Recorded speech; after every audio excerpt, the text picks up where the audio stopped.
So I am very, very excited to talk to you. I have been a very big fan, and unfortunately, I've never got a chance to interview you, which is funny because I've been in radio in Vegas. I know you've done so many shows there, and it's just always been one of those things where either I'm out of town or things didn't work out, and I'm kind of sad about that. So I'm very excited to talk to you now.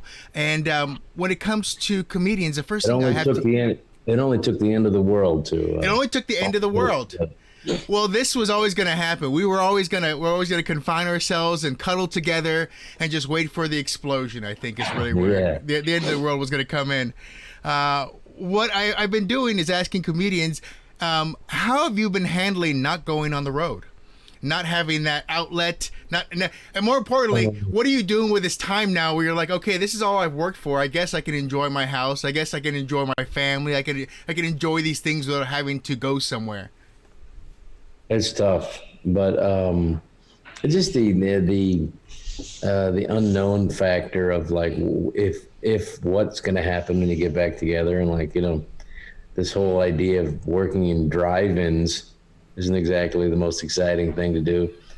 It's hard to, you know, once you've, you play some big rooms at the Trop and, then you play the Cosmopolitan, 5,000 people, that's hard to go to a drive-in from there. That's the only thing I heard that's happening. But it'll get back to normal. People are not going to want to continue to be apart and to be afraid. So I think that it'll get back to normal. But at the same time, like,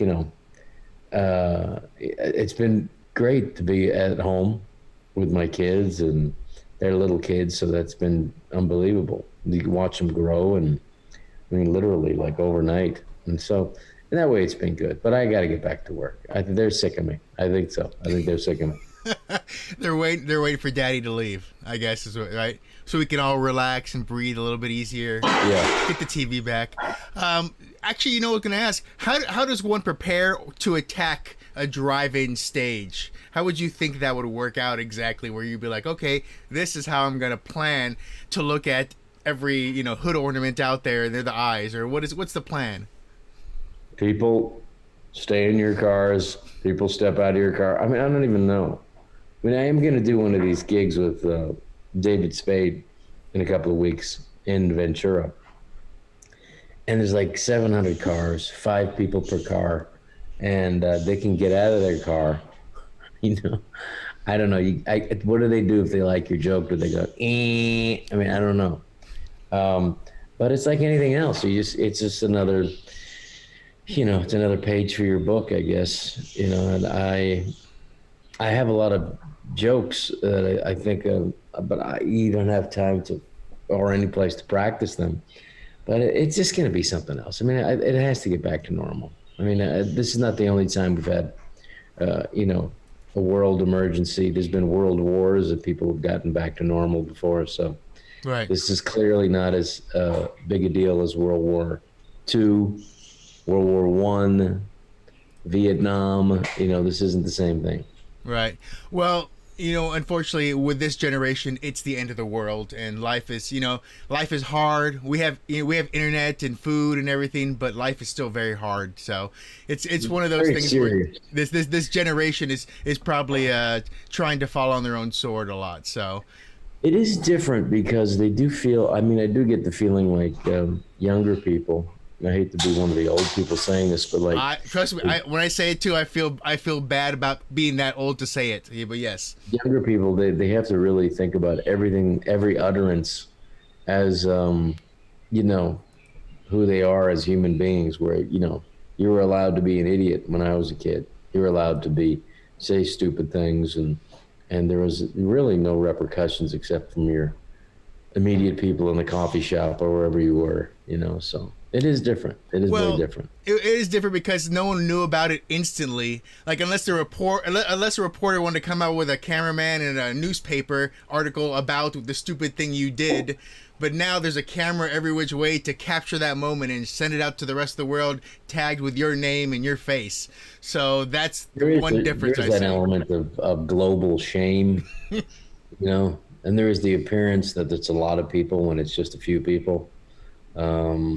And, you know, there's the bullying aspect. I guess they call it, you know, cancel culture of, you know, will destroy you. And they seem to like get amount of pleasure or like it's a job for some people. Right.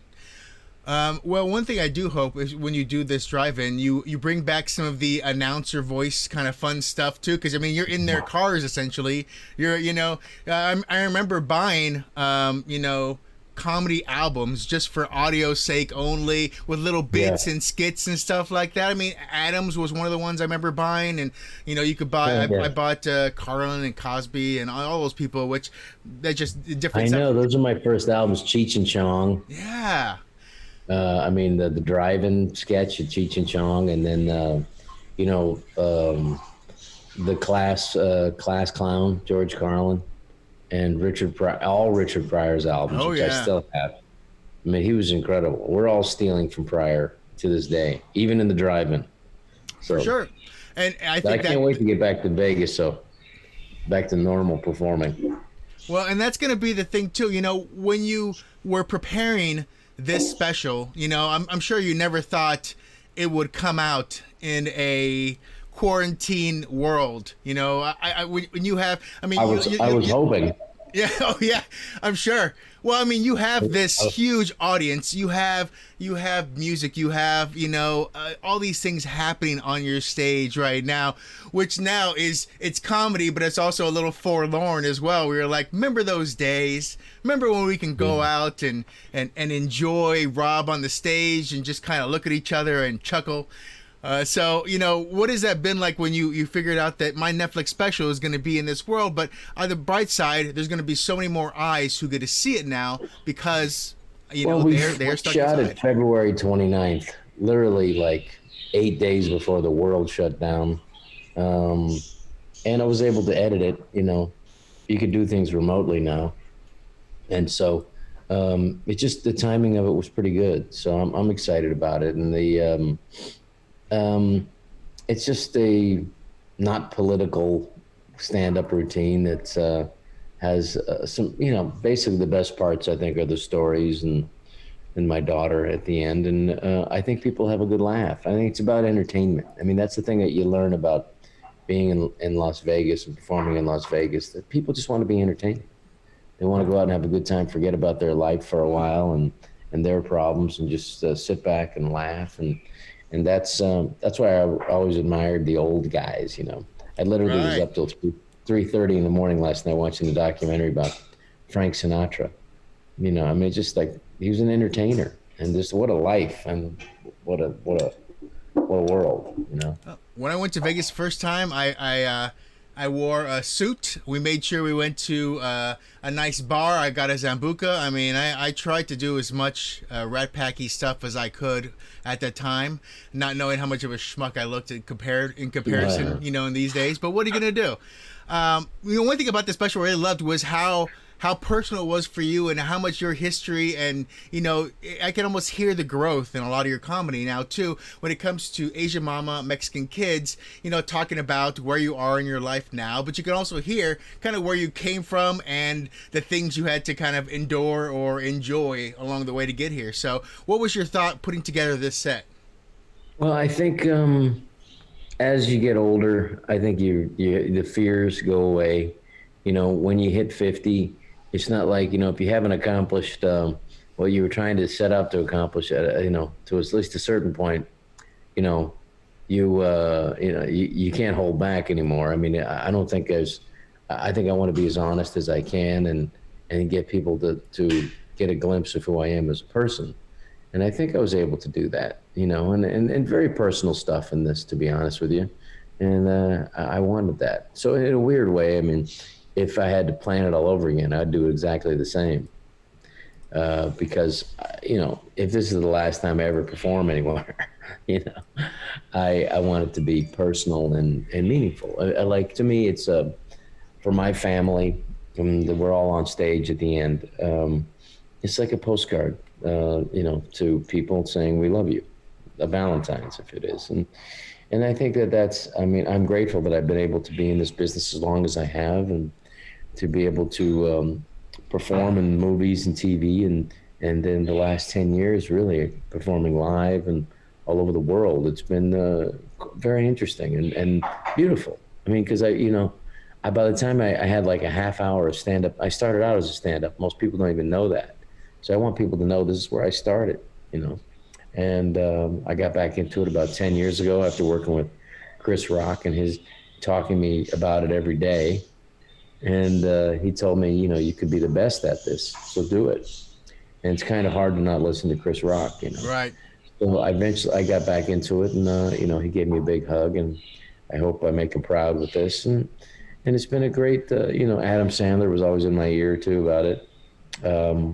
So it's something that it's out there, you got to do it. And then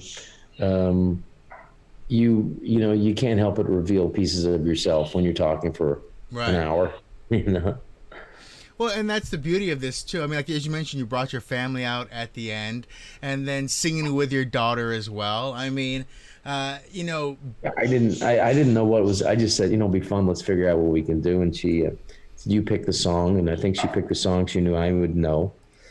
And then, it's the last time both of us ever performed. And she said to me the other day, the sweetest thing. This is the last time I ever performed. It was that I'm really proud that it was with my dad. Now it broke my heart. Oh, that is sweet. And it's funny too. When you working on your career, you think about your career so much, and then to think in the future that now, your daughter has a career, and you're both have your things you're doing. You're both chasing your dreams, because I'm sure when you become a father, you don't think, well, she's going to become this someday. She's going to be, you just want her to be happy. And it's kind of funny when she finds her happiness kind of in the same field as you. Was that kind of interesting? Well, she kind of grew up in show business. I mean, she really did. I mean, she was a stage rat. She was always on the stage, or always in. When she was 3 years old, she was at Saturday Night Live. She was. I put her in a couple of movies that I did, and she was just around it. She was, when I was in Europe doing a movie, she was there the whole time, and probably too young to be running around on her own. But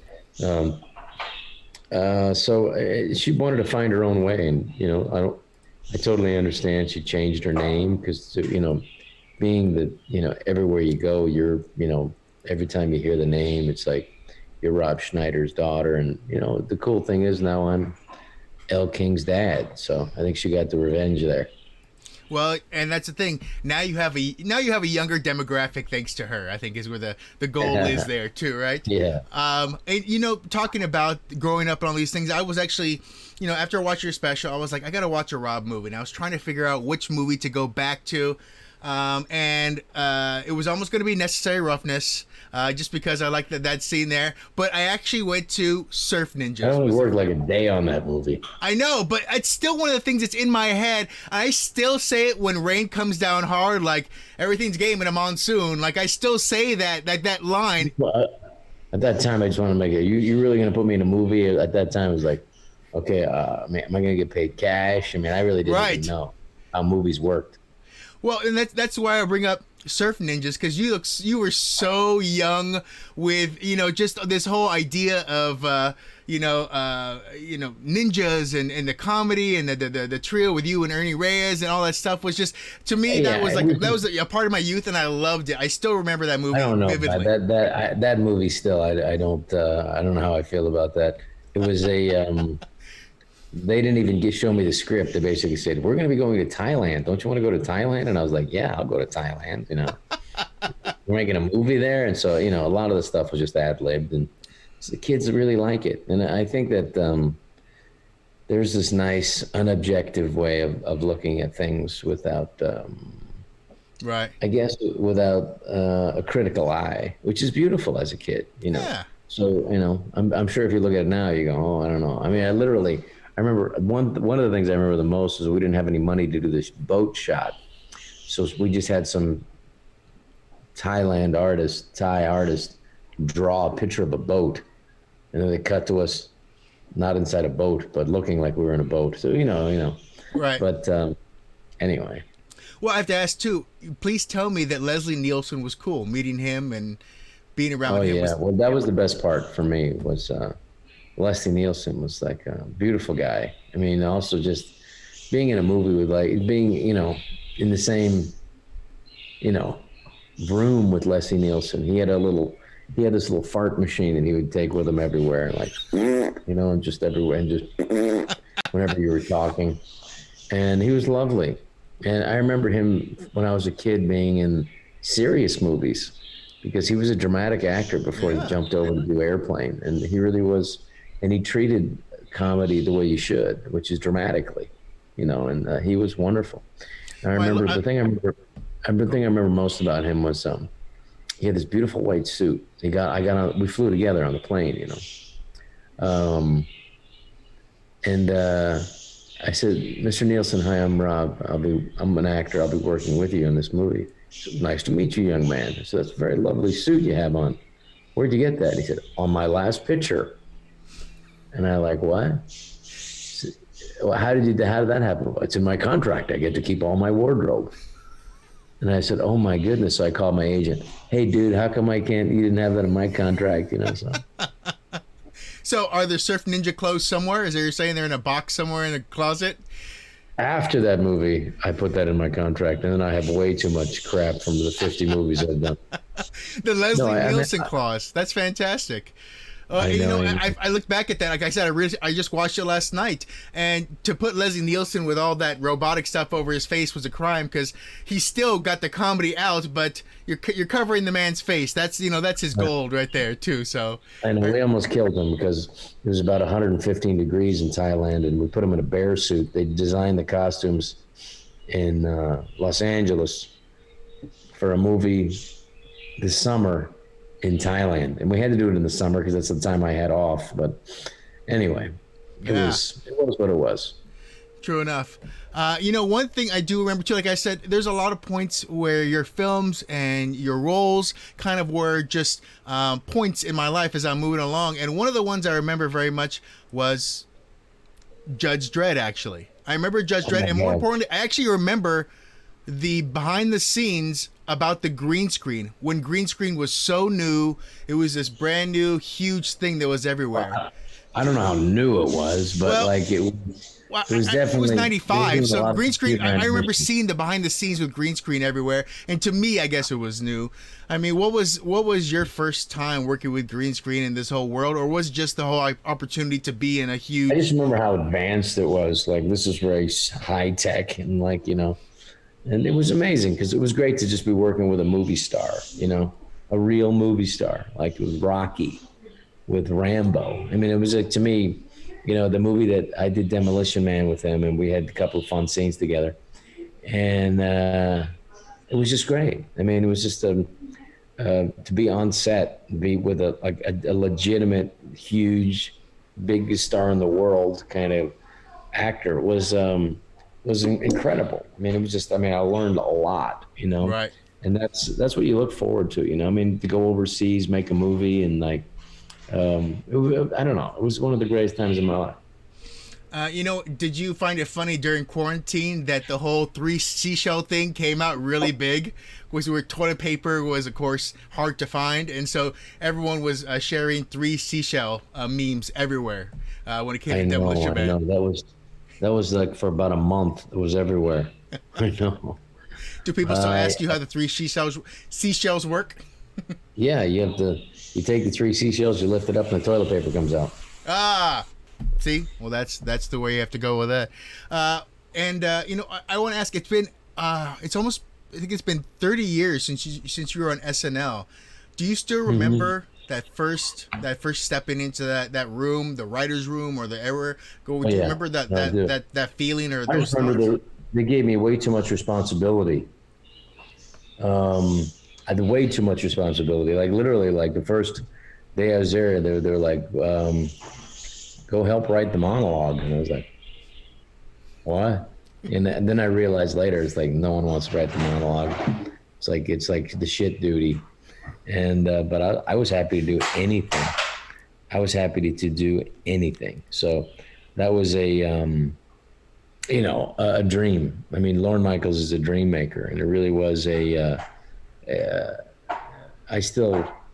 kind of been shocked by the unbelievable opportunity and the incredible. I mean, it just makes you famous overnight, you know. And it was beautiful. I mean, I love those memories from that show, and I wish all those guys the best over there. I really do. From SNL, was there ever like? I mean, of course, you had a couple different characters, but do you remember the first one that stuck and someone just came in and says, "Hey, this one's doing good. This one's crossing it." Say again. You mean a sketch that worked? Like a sketch or a character you did that's just like it was gold and everyone's loving it. I mean, or was it something you were just looking at the audience and waiting to see how they reacted live? Well, you know, being there with Dana Carvey, like, and seeing him was like murder. You know, it was like, God, I want to do that. You know, so, and being around guys like Phil Hartman and stuff, but I was the first of the young guys or the new guys in there that hit, so that was very exciting. You know, he had a character like boom, and then, you know, that was remarkable. It was really an incredible experience. Yeah, when you see the audience laughing, and then the next thing you know, you get recognized from that. I mean, there's nothing like it. There's still that was an incredible time. I remember, like, we were on the show 15 years after it started, which seemed forever. You know, when you're like 26, it's like, it's, you know. You don't realize that, like, the show basically hasn't been around that long, you know? So we were like the third cast or something like that. And it was incredible. I mean, I still can't believe it. Yeah, and like I said, there's so many different points, whether it was your characters on SNL or, you know, I look back at fun stuff like, you know, Deuce Bigalow. I remember, I want to say it's like 4 or 5 years ago, I was actually interviewing Odette, and I brought that up and just talking about that film for a while as well. So there's those points where you're just like, oh my God, this was so much fun, and the friends I made, and also just the opportunity there. Well, I mean, that was, you know, Adam Sandler produced that, and it was you know, he was the biggest comedy star, and he still is in the world.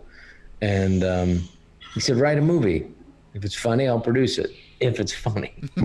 And I wrote this thing, and he read it. I had 85 pages of it. He read it on a plane, and he was laughing his ass off. And he said, how come nobody ever gives me scripts like this? And I said, you know, I wrote it for myself. Of course, I'm going to make it funny. You know, if you're making it for yourself, you're going to make it really funny. And he writes all his own stuff, at least fixes all of it himself and makes it great. So I don't know, going from like a TV star to like being an international movie star was the most incredible thing that ever happened to me in my life outside of having kids. You know, it's been, you know, so that was I mean, I'm writing a book right now, and it's just a phenomenal experience. So is this a memoir of your life, or? Yeah, about a little of everything. Jokes, memoirs, family stuff, because I have very interesting family background. So, and that's one of the parts about this special, which is great too. Asian mama, Mexican kids, and you definitely pull in your wife's persona. I'm hoping that's your wife's persona, or else she's going to be you know, going after you for libel in this book, right? Eventually. No, she just wants the show to be good. Make sure the jokes are funny. That's all she cares about. She's great. She's the greatest thing ever. Right. Well, actually, you know what? How are Rob Schneider dad jokes? Are they pretty good, or are they something where the kids really have issues with?